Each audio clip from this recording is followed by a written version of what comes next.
1453. An army approaches Constantinople.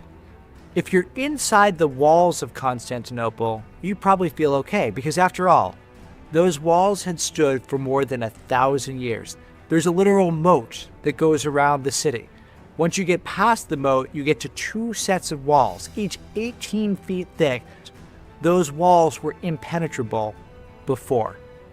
Saltpeter, sulfur, charcoal, 3 ingredients that when combined in the right way created gunpowder. First identified in about 142. 1,300 years later, a mysterious figure named Auwernd appears. He goes to the people inside the walls, the Byzantine Empire, and says, I can sell you something that will protect your city. The Byzantine Empire passes. Auwernd goes to the Ottoman Empire that is seeking to sack the city and makes the same proposition. They say yes. Imagine how it felt. Walls that had stood for 1,000 years faced the onslaught of a half-ton cannonball flung over the distance of a mile. The walls shattered.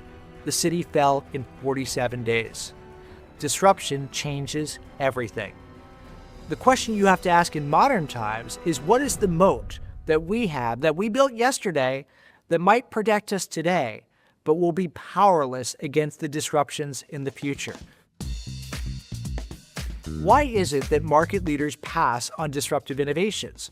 Well, when you first see a disruptive innovation, it looks really different. It looks unfamiliar, and therefore it's pretty easy to discount it.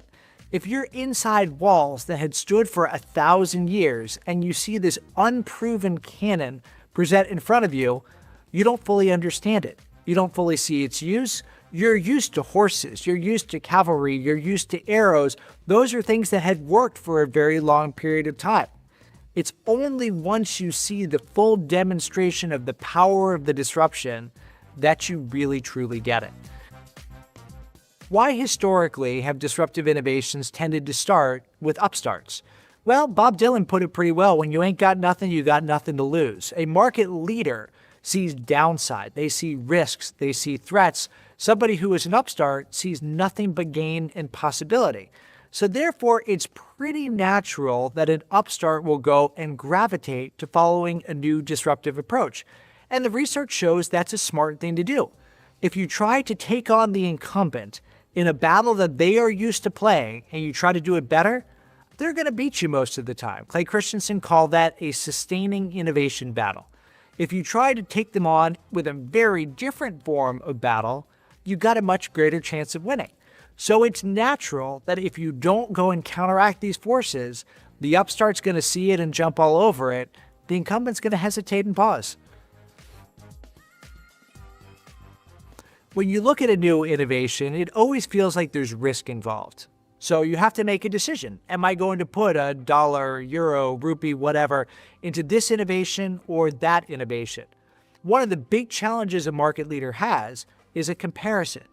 Should I spend that unit of resource making today better, or should I spend it making tomorrow different? If you're a company that's got nothing, you only think about, what do I do that's going to have the maximum impact? You look for the most exciting things, the things with the most potential. Your resources naturally allocate towards the disruption. This is the rational part of the innovator's dilemma.